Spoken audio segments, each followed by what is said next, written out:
and I'm pleasured to introduce our last speaker, Ricardo Vargas. Ricardo is an experienced leader in global operations, project management, business transformation, and crisis management. He's a former chairman of the Project Management Institute. He has created and led the Bright Line initiative and was the director of the project management and infrastructure at the United Nations, leading more than 1,000 projects in humanitarian and development projects. He wrote 16 books in the field, has delivered 250 keynote addresses in 40 countries, and hosts the 5 Minutes podcast, which has reached 12 million views. So Ricardo's topic is how AI will transform project management. And welcome, Ricardo. I will pass in the stage to you. Thank you for being with us. Thank you very much. Look, I'm really honored to be with all of you today. I'm based in Portugal, but I'm right now in a hotel room here in Brazil. So I just arrived here. So I'm very happy that everything, at least on this part, worked nicely to be here on time to present and talk a little bit more to all of you about AI. And thank you for being so kind of inviting me. I think this kind of event, it's not only, I would say, to receive funds and to receive this kind of financial support, but also it's to improve our sense of community and our sense that we are together with our Ukrainian fellows, okay, and friends. So I'm very happy to have the chance to be with you today, okay? I just want to make sure that you put myself on spotlight. So everybody, there is a 3 dots, and you can put myself on spotlight, and so I can start presenting, because here I cannot do, because I will do this. Do you see? So then I want to make sure people can see this. So there is a 3 dot on the top of my screen, and then you put on spotlight.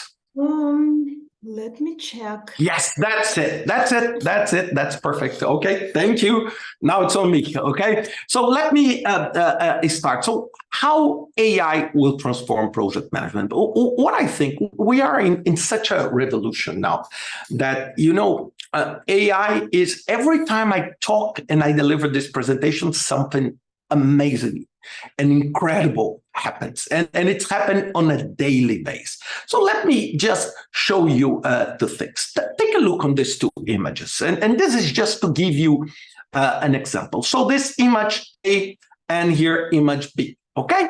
And when you see these 2 images, I want just to tell you, one was taken by human, and the other one is generated by artificial intelligence. So try, you don't need to tell me, but just put in your mind, I think the artificial one is A or it's B. And the answer is this image that you see now on a big screen. It's fully generated by AI. So this image was not taken by anyone.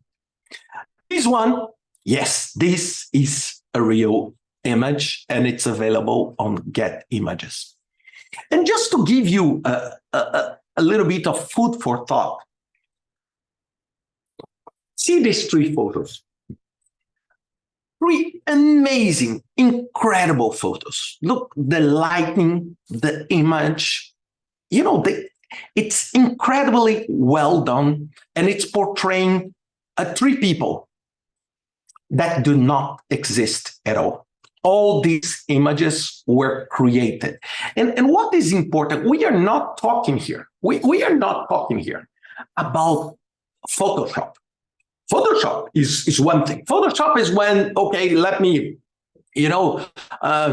increase the chin of Ricardo and do these small adjustments. Here, we are talking about creating something completely new that has nothing to do with any previous photo.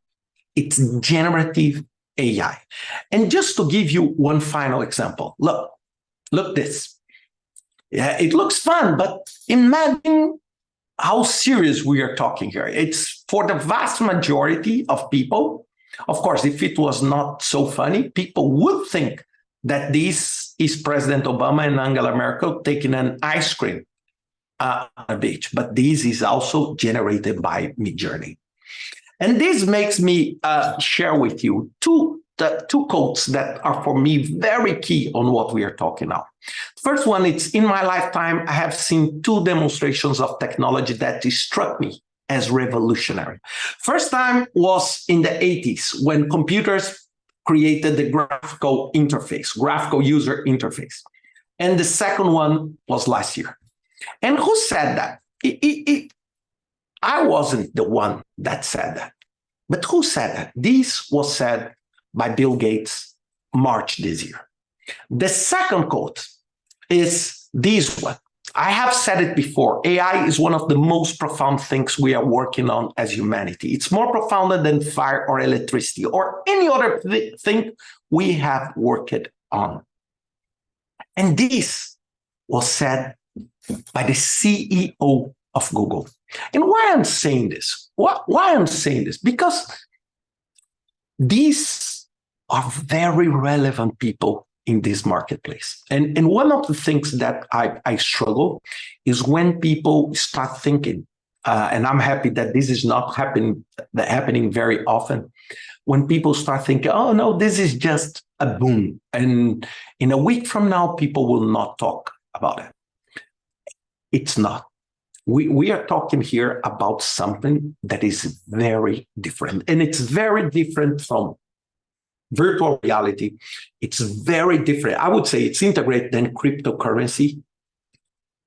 AI is something that is far more mature. People are working on this for half a century and is absolutely more impactful. The barriers to entrance, for example, if you use VR, you need to buy the glasses, you need to have the device. The device is still big, it's not comfortable, and it costs a fortune. For you to use generative AI, it costs you zero. And if you want to get an ultra premium, then you pay 10, 15, 20 bucks. It's different. It's mainstream now. And this was the root of the article I wrote with my dear friend Antonio Nieto in February. And this article represented a milestone for us and for AI in project management. And it was not because we wrote, and I don't want to promote, but just to give you an idea, when we prepared this article by October last year. And what happened?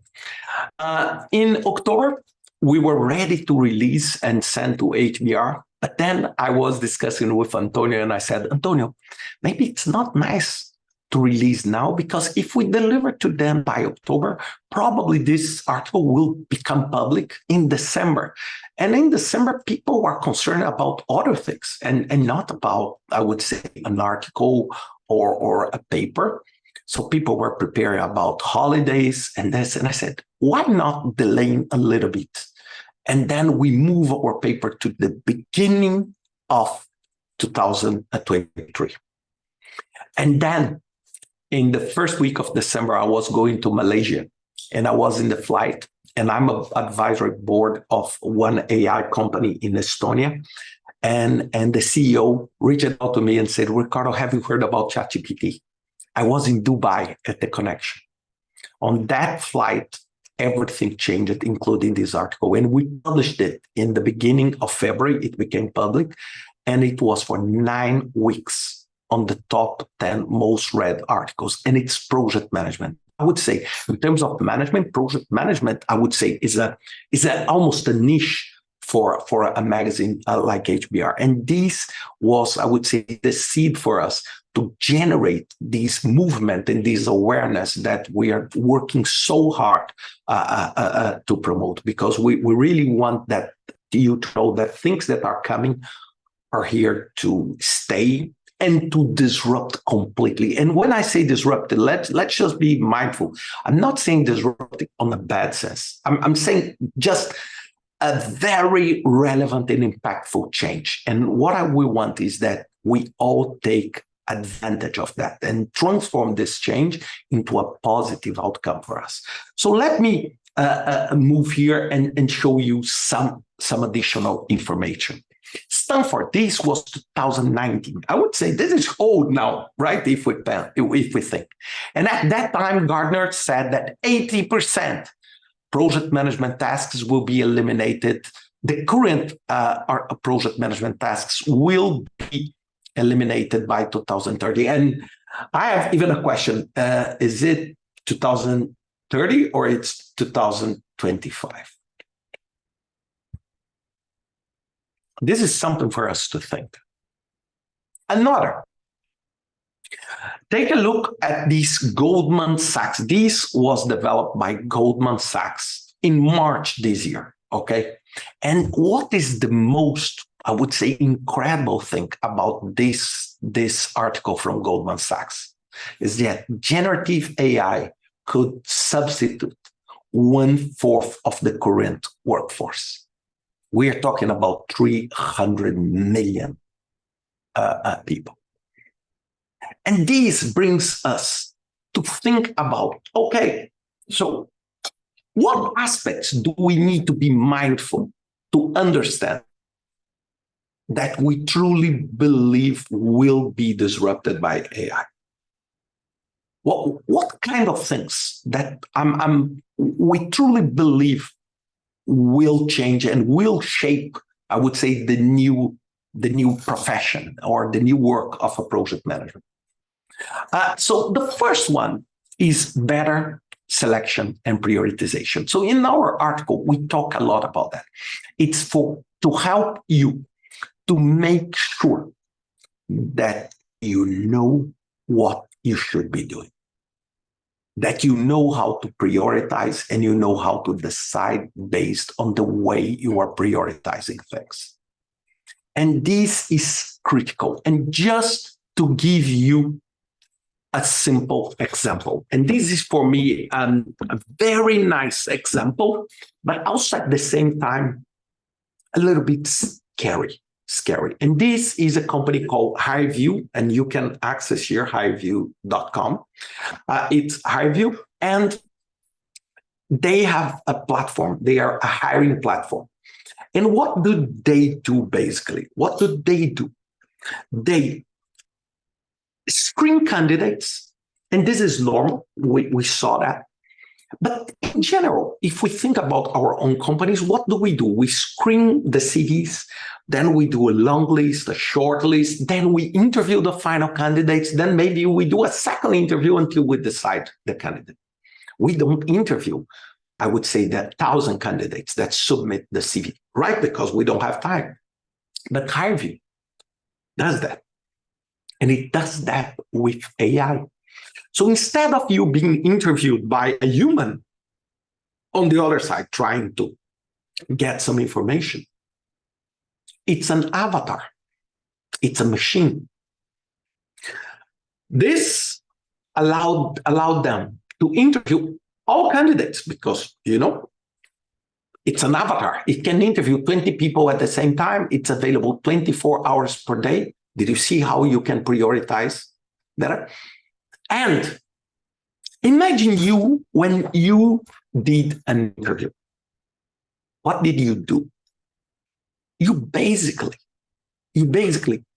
listen, but also you try to identify, I would say, is the candidate smiling? No, it's insecure.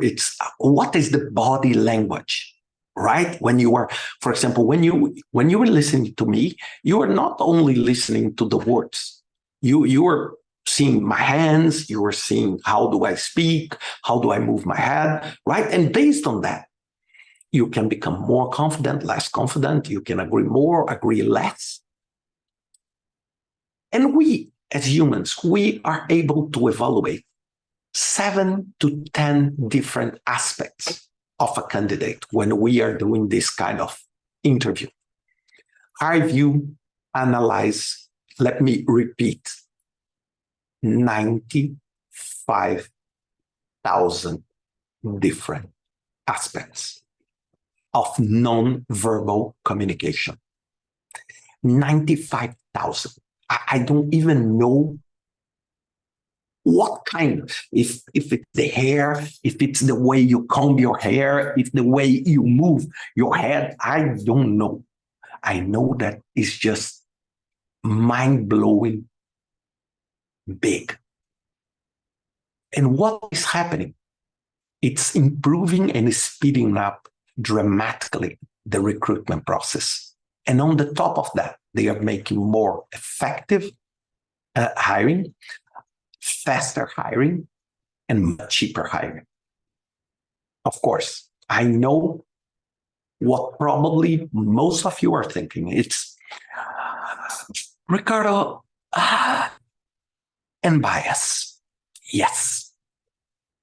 The US government blocked our view of doing that because there were several court cases where Highview was, I would say, misjudging and using prejudice to select candidates based on the color of the skin, based on the faith, because the machine learning process is based on actual human input.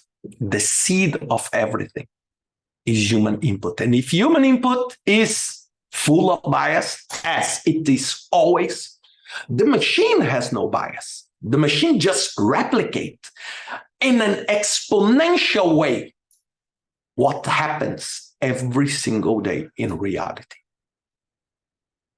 So this is just one example. And I'm not talking only about Highview. There are hundreds. There are mechanisms to select, like predictor, to select projects based on a massive set of criteria, using, again, artificial intelligence to define that. So this is something that we will have in our toolbox to select suppliers, to select personnel, as I gave the example, to select project. Every time you need to decide among different options, AI will have a massive support for you on that if you know how to use. The second aspect I want to share with you is the support for the project management office, for the PMO. I wrote an article, a podcast, where I said, will be the end of PMOs. And I was very provocative on that because we need to think about that. And we need, because most of the time, I know the natural answer for all of us, including myself, is that no, nothing will change. It's something like the world will change, but at the same time, nothing will change. And this does not work in real life. I think that there will be massive changes on what a PMO is and what even project management is. And I'm not saying that this is bad at all. It will be bad for organizations and people that do not know how to adapt to these different circumstances. And this is what I will say a little bit more at the end of my talk. But when we talk about support, one example I want to use, I can tell you there are many. I saw some questions here. Are there any examples of using AI to create a project schedule? Yes, Ofolio.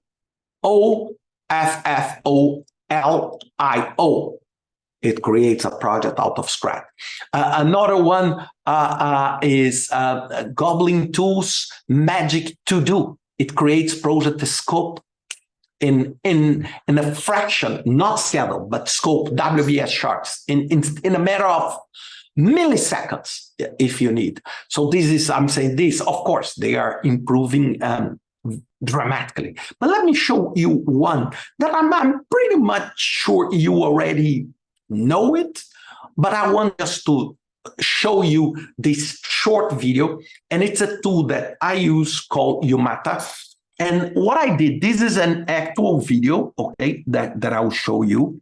And this video is a video of, I went to the to the US Government Accountability Office.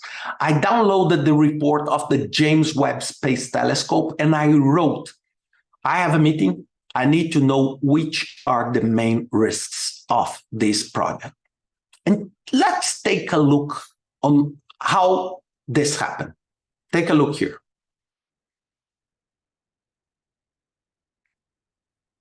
I'm downloading the report. I downloaded. I uploaded on the tool. Open. Wrote my question as ChatGPT. The answer with the page numbers in a matter of seconds. Okay. And I'm not saying that this is the only tool. There are ask your PDF and this, but what happens? Instead of you having to dig into a massive amount of information, you just ask in natural language. You know what is the trick of generative AI? Why generative AI became, I would say, this such a powerful machine? For two reasons.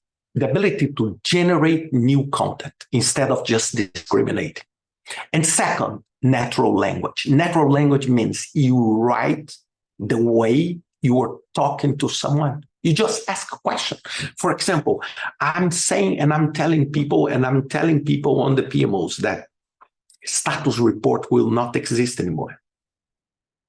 What will happen? People will just type on, I would say, your internal virtual assistant and will type and say, what should I worry this week on my portfolio of projects? This is all you need. And then it will tell you, look, this project has this problem, that project has another problem. So I don't need to look for a report to identify myself what the risks are. And this is reality. This is reality. We will not do any more weekly status report. You know, you don't. And then since Prince, technically, this was not the best practice because the concept of management by exception is that you don't report anything if it's doing well. If it's doing well, you don't need to report. You need to report when something goes wrong. Did you see how the mindset? And this goes to the corporate level too. For example, I'm a board member of I would say, for-profit organizations, and many times we need to analyze audit reports and this. Today, if I use the advanced analytics of ChatGPT, I can analyze any statement, financial statement I want in a matter of 1 minute. And this is what I will show to the people attending the PMI Global Summit in Atlanta. I will be delivering, it will be a hands-on presentation on how to do this advanced analytics using generative AI. So this is the trend. So the PMO will redefine its job. And what do I say about that? It will be much more a job of supporting, providing the tools, giving access, working on soft skills than just compiling and consolidating information, because these will be done by machines. That's for sure. I have no doubt about that. Another one I want to share with you is improved and faster project definition, planning, and reporting. You know, it's just insane how fast you can define a project, you can plan, and you can report. And I'm not saying that you will do this only on ChatGPT or something like that. No, there are many tools that you can use to do that. Let me do an example. I will take here a business case, and this is a tool called Gamma, and I will create a report and a slide deck about a business case of a new project called Employee Training Program. So I just wrote These 4 lines you can see on the screen, these 4 lines, this was the only input I gave. So take a look on the video.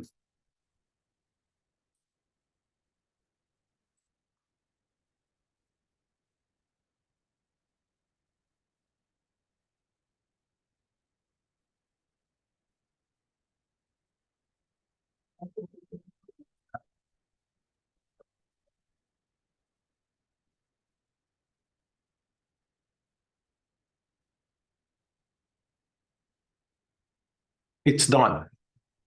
It's done. And I created a slide deck in seconds with all the images, with all the topics. And this is just an example. Microsoft released the Copilot that will do exactly this. And I'm not concerned here about if the app is Gamma or not, but I'm saying, for example, remember when you were preparing something, you need to look for the images. You need to see how you craft the best text and everything. Did you see how fast you can do something like that? How fast you can do something like that. If you go to this magic to do from Goblin, you can create an initial, for example, risk register, an initial WBS chart in, when I say in a matter of seconds, because it takes the time for you to write the prompt. After you do that, it's done. After you do that, it's done. Let me show you another one. And this is also another trend, this virtual project assistant. So to have an assistant, someone on your side, and this is probably one of the biggest trends. This is what is justifying ChatGPT, Bard, Bing, now Microsoft Copilot.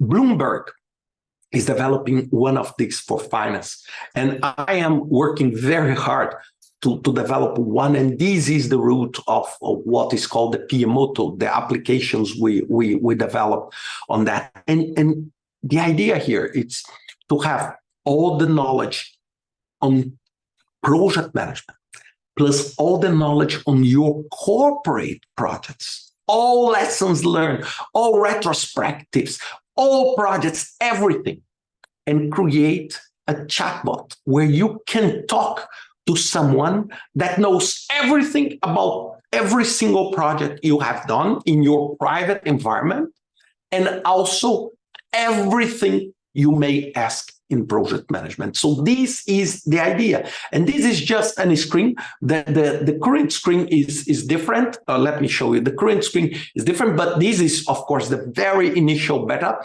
But we are with the citations and everything. And this is a trend. And I'm not saying that this is a trend because we are developing, but I'm sure that in the future, your organization will have, like it has the dashboard, will have like a virtual assistant that will consolidate all your corporate knowledge in project. And when, for example, you change, for example, the way you deliver an approval for the project, or the process flow of the approval of a document or a design or something, it will be automatic. You don't need to train people because people will know, because the chatbot will know. So this is, for example, if you change anything and people will use the chatbot and say, please, I want to write a risk register. And if you change, for example, if you're using template and you change the template, it will be already prepared on the template.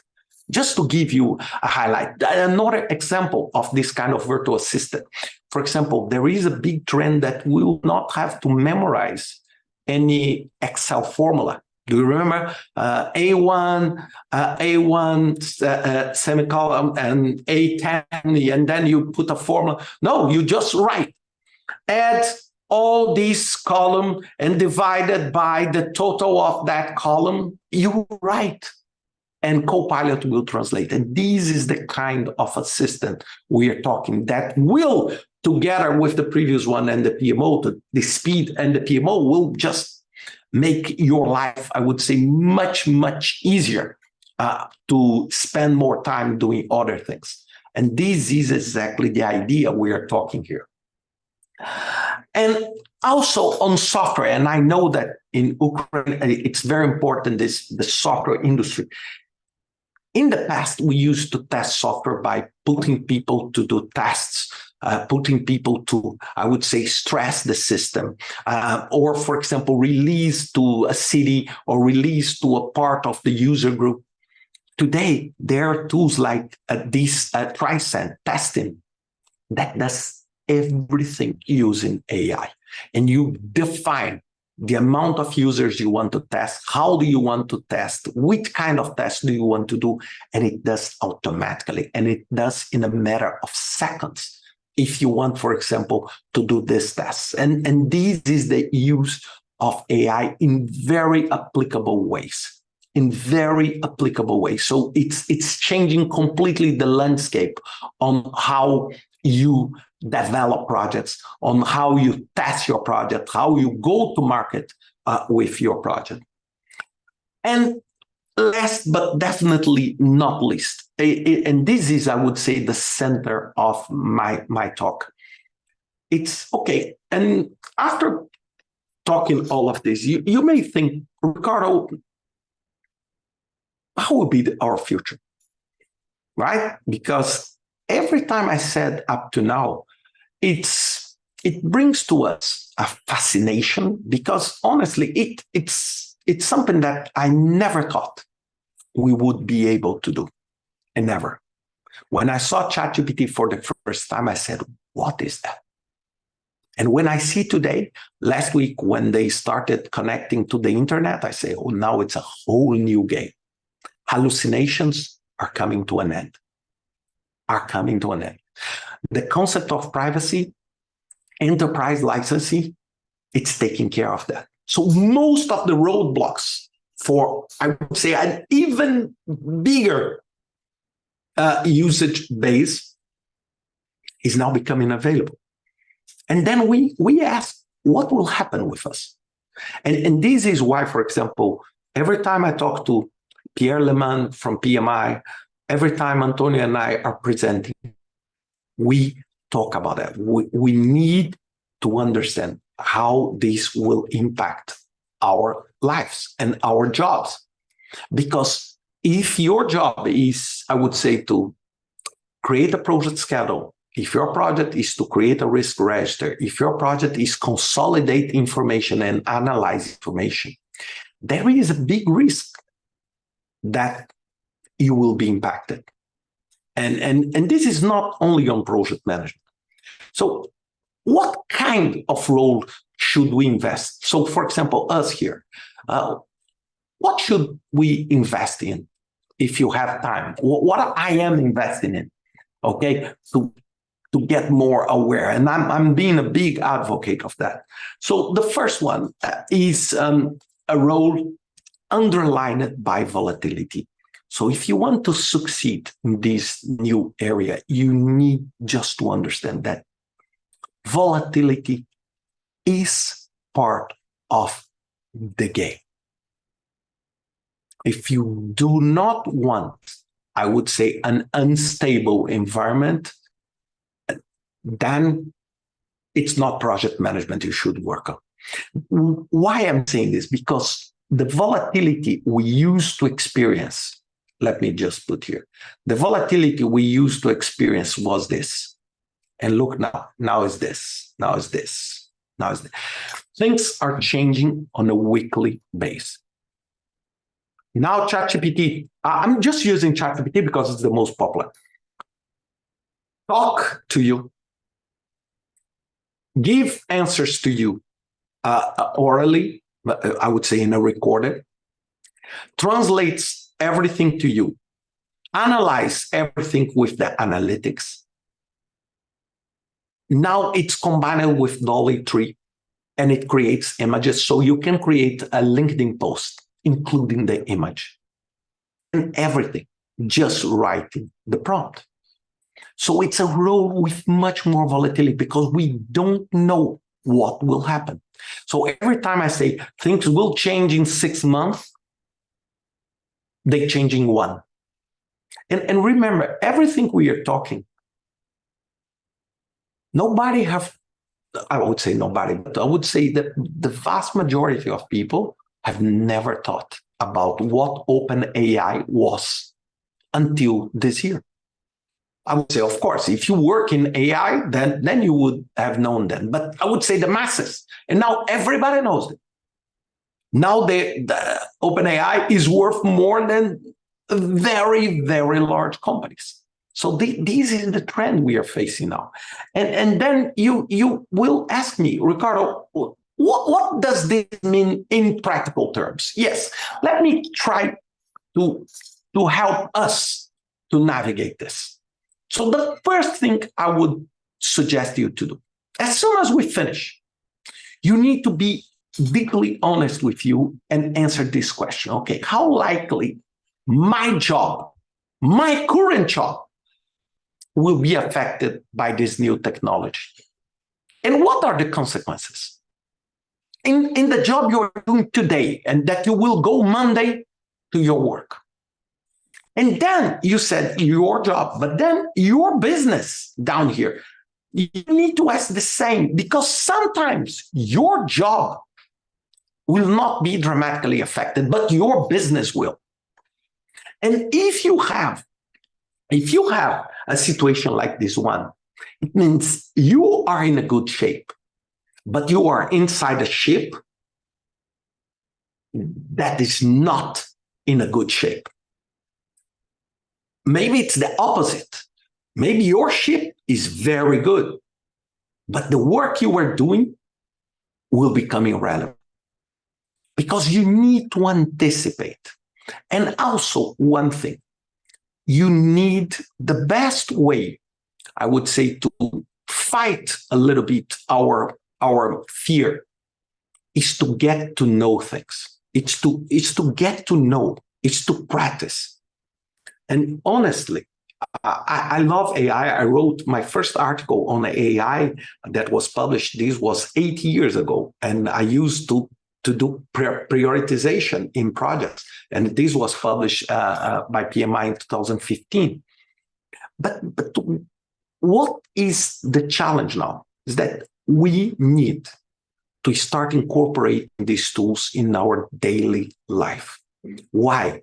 Because we need to know. Even if we don't like, even if we have fear, we need to know.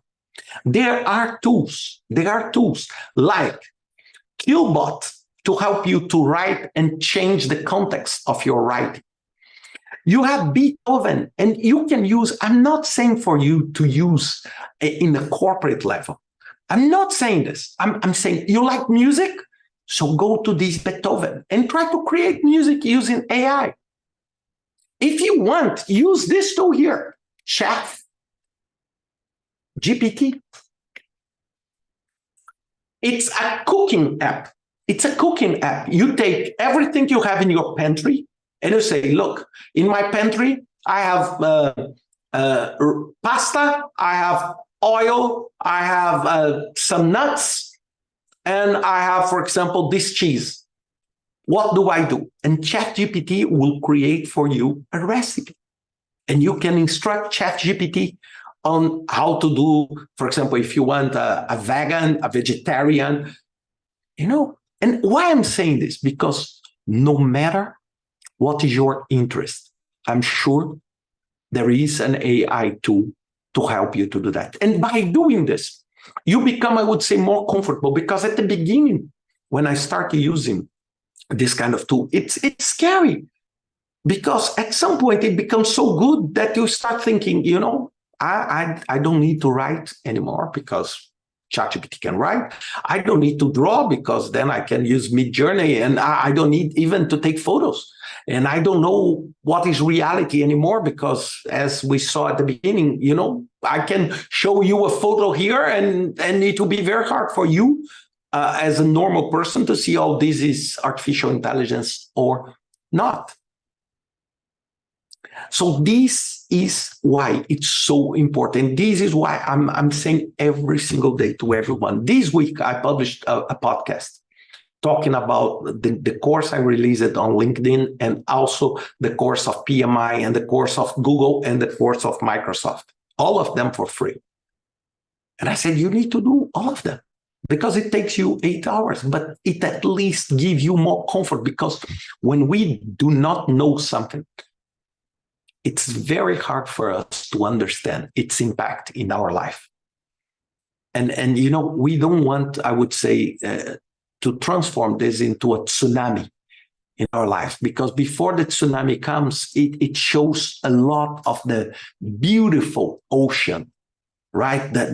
For example, the water goes down and show really, there is a very powerful photo from Associated Press of 2004, talking about the tsunami in Southeast Asia.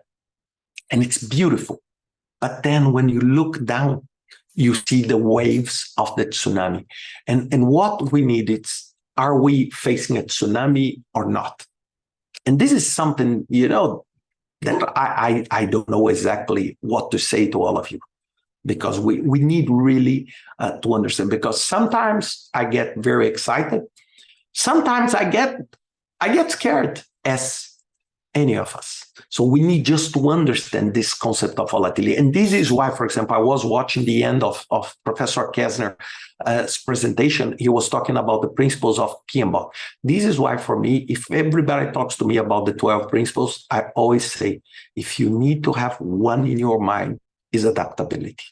It's adaptability. Adaptability is what brings you resilience and what brings you your capability to rethink and stay continuously relevant in the work you do. The second, it's a role based on our ability to unlearn. And I truly, truly love this aspect. And why I put this bike and this drawing of this image of this bike, because this bike is a special bike.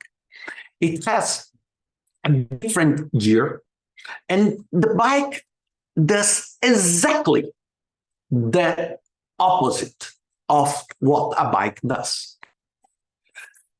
You turn this, it goes to the other side. You turn to the other side, and it goes to the left side. Now I want you to think, how much time do you think someone needs to learn how to bike with this new bike that just do the opposite? You don't need, if you want, you can write on the chat, but just think, do you think it's 3 hours to learn? Do you think it's half a day? Do you think it's 1 day? Do you think it's 1 weekend? Do you think it's a week? Do you think it's 15 days, a month, more than a month? Every time I do this and I ask, the answer is always between 1 day, half day, 1 day, 1 weekend. People think, no, it's reasonable. If you stay half a day trying, you will make it. And the YouTuber that did this, and I will talk about him soon, he came with an answer. It took him 8 months, almost 1 year, to learn this bike. And he said, the problem is not to learn, because his kid learned it, as Alexei just said, it depends on age, much, much faster than him. Did you know what was his problem? It's to unlearn. It's to unlearn. It's to unpack what you already solidified over the years on what is right, what is wrong, what project management is about, what I should do while managing a project. And then to unpack this and break this, it's hard. And it's extremely, incredibly hard to do that. It's incredibly. And this is something that we need to work on. If we want to be successful managing our projects in this volatile environment, we need to be able to unlearn, to go back and challenge our own core beliefs. And this is not easy. So what is my suggestion to you? In very practical terms, I will give you this slide deck, don't worry. So in very practical terms, I want to invite you, if you have 8 minutes, watch this YouTube video. It's so nice. It's called Backyard's Brain Bicycle. And this, if you put this on YouTube, of course, you will find it. And it tells the history of this bike and what we can learn from this. Another tip that I want to give to you, it's join BJ Fogg Tiny Habits. They have a free course. BJ Fogg is a professor of human behavior at Stanford University, and he created a program called Tiny Habits. And he has a free 5-day program. It's free for you to start breaking unlearning some of the habits you do not want to continue. And exercise creativity. And let me share with you one thing that happened with me recently. I am an engineer. All my career is, I would say, quite stable. I am pretty much what my parents wanted me to be. The way you dress, the way you talk, the way you educate kids, the way you work, your expectations. So it's a perfect engine in the society. But this makes for me tasks that require creativity, that requires breaking some patterns, very hard, very hard. It's something like I'm so used to walk on a track that I am unable to go off track. So what I started doing, I started challenging myself on doing that. And this year, probably those who saw me on LinkedIn and Instagram, last year I made a bold decision. So this year I went to the Burning Man. I spent 7 days where I took shower just 3 out of 7. I don't like sand. So I stayed in the middle of a desert with dust everywhere. Then it started raining. Then it started mud, and in a completely different environment. Because this is not, Burning Man is not something I do since I was a child. No, I'm the kind of kid that was raised in an apartment. Everything clean, everything organized. If you go to my office, you'll see everything is neat, everything is organized. So imagine suddenly you are in a place like that. And it was incredibly powerful for me to unlearn, because I saw people with very different aspects of what is relevant for them and what was relevant for me.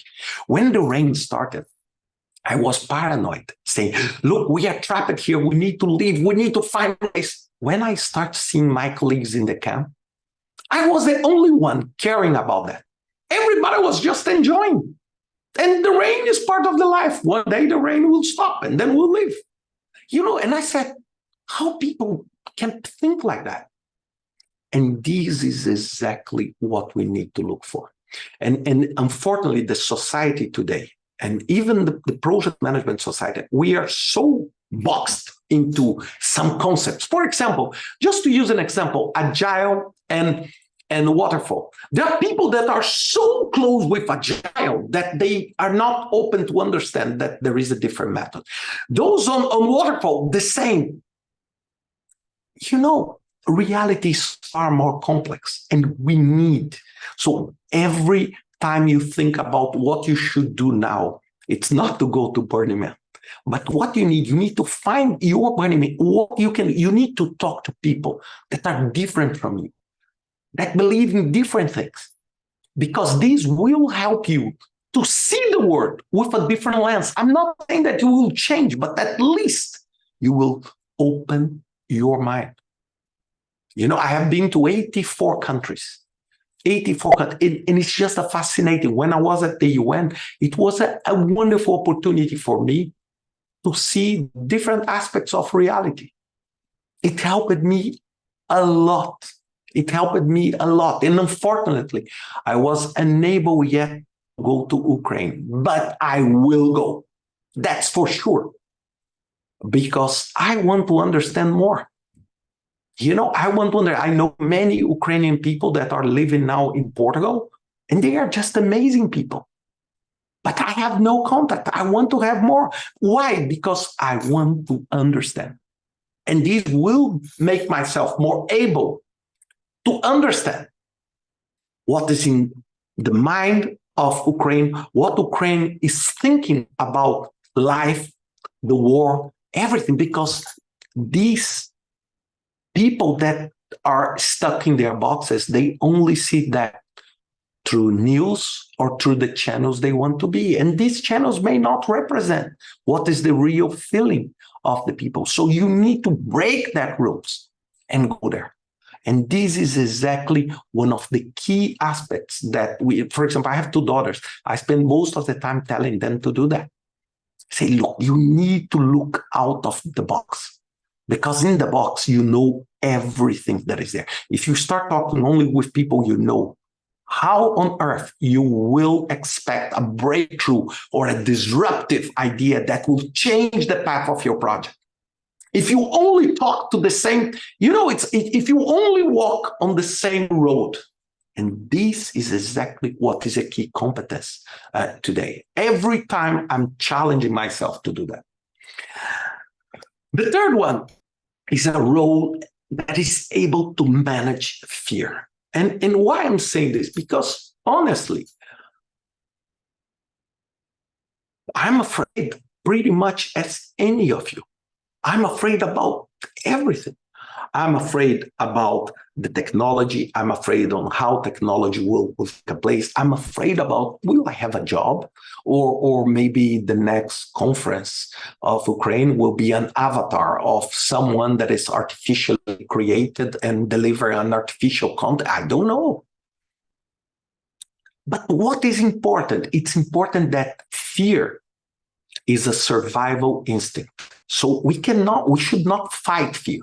And say, if you are absolutely fearless, you become very dangerous, right? Very dangerous, because fear is a survival aspect. But if we do not manage, we become dominated by fear. And what is my advice to you on that? In very practical terms, you need to feel and understand that everyone is feeling the same anxiety. Do not panic. Do not panic, because I see and I talk for thousands and thousands of people. We did a research. We will present, Antonio and I, Monday at projectmanagement.com.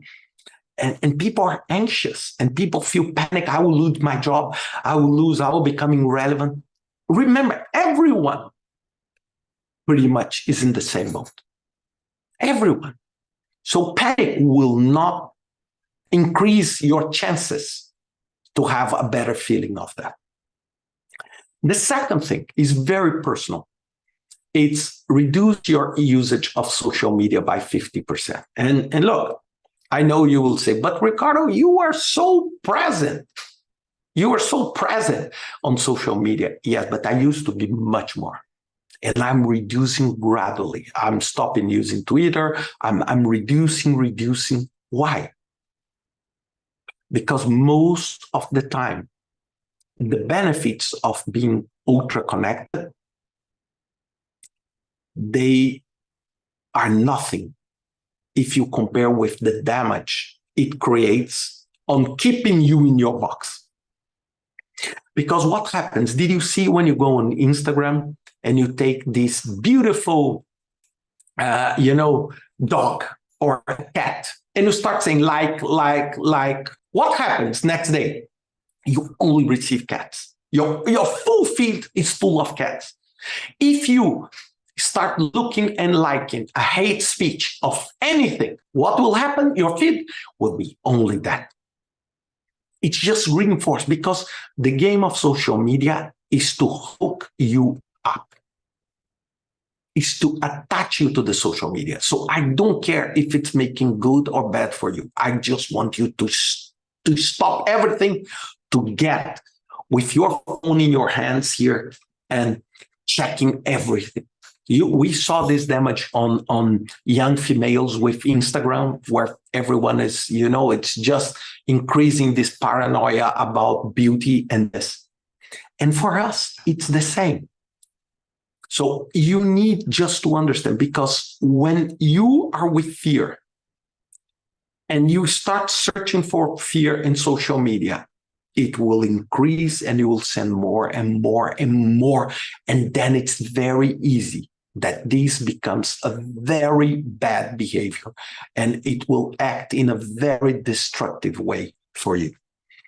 Let me show you one thing. Let me just show you one thing here. Take a look here. Fear does not grow in a linear. Many people think that fear grows this way.